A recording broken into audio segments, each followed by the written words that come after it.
Juru bicara Kementerian Pertahanan Rusia, Mayor Jenderal Igor Konashenkov, menunjukkan bukti-bukti kebohongan Presiden Ukraina Volodymyr Zelensky dan tentaranya menggunakan tempat ibadah sebagai gudang artileri.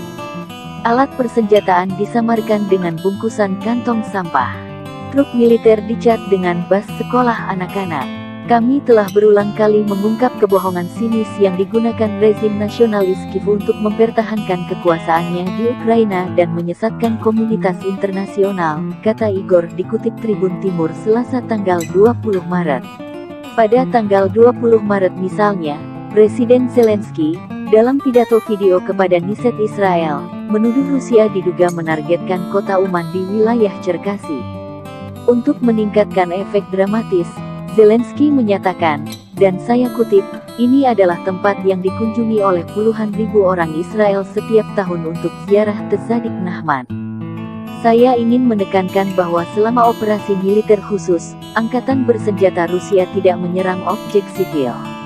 Apalagi jika menyangkut tempat ibadah dan tempat ibadah umum lainnya. Rezim Kiev, yang melanggar hukum humaniter internasional dan norma moral sederhana, yang menggunakan fasilitas seperti tempat pengumpulan dan pemindahan senjata dan Nazi untuk mengambil bagian dalam permusuhan. Hari ini kami menyajikan bukti yang diterima dari anggota komunitas Yahudi Uman tentang penggunaan oleh rezim Zelensky untuk tujuan pembangunan sinagoga kota baru, yang terletak di Soseini Land 1, kata Igor. Foto-foto yang diambil pada tanggal 21 Maret sehari setelah pidato Zelensky di Knesset, menunjukkan pembentukan dua kolom nasionalis di halaman sinagoga. Saya ingin menunjukkan bahwa properti, senjata, dan amunisi yang disimpan di gedung sinagoga pertama kali dimuat oleh kaum nasionalis ke bagian belakang truk sampah dan kemudian disamarkan sebagai kantong sampah bangunan. Pada saat yang sama, bas yang dicat sebagai kendaraan sekolah dengan tanda anak-anak yang sesuai digunakan untuk mengangkut nasionalis dan tentara bayaran asing dari wilayah barat Ukraina, seperti yang dapat dilihat dengan jelas di foto.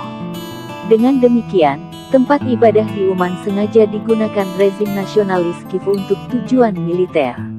Memprovokasi konflik dan tekanan politik di Rusia oleh organisasi keagamaan Yahudi jika terjadi pemogokan di Rusia, kata Igor dikutip. They repeatedly exposed the cynical lies used by the Kiev nationalist regime to maintain its power in Ukraine and mislead the international community.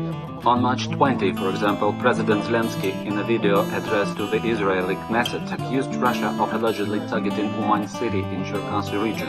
To enhance the dramatic effect, Zelensky stated, and I quote, "This is a place visited by tens of thousands of Israelis every year for the pilgrimage of Tzadik Nahman.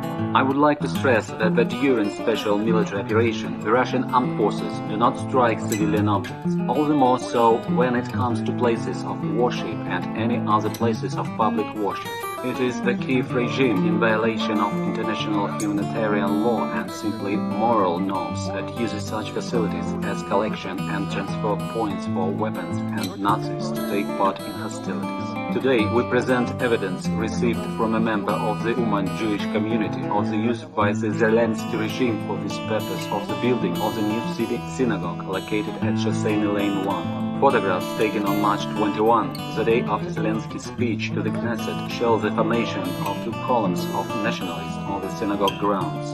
I would like to point out that the property, weapons and ammunition stored in the synagogue building were first loaded by the nationalists into the backs of dump trucks and then disguised as bags of building rubbish. At the same time, buses painted as school vehicles with appropriate children's signs are being used to transport nationalists and foreign mercenaries from western regions of Ukraine, as can be clearly seen in the photos. Thus, the building of the Jewish cult in Uman is being deliberately used by the Kiev nationalist regime for military purposes to provoke conflict and political pressure on Russia by Jewish religious organizations in the event of a strike on it.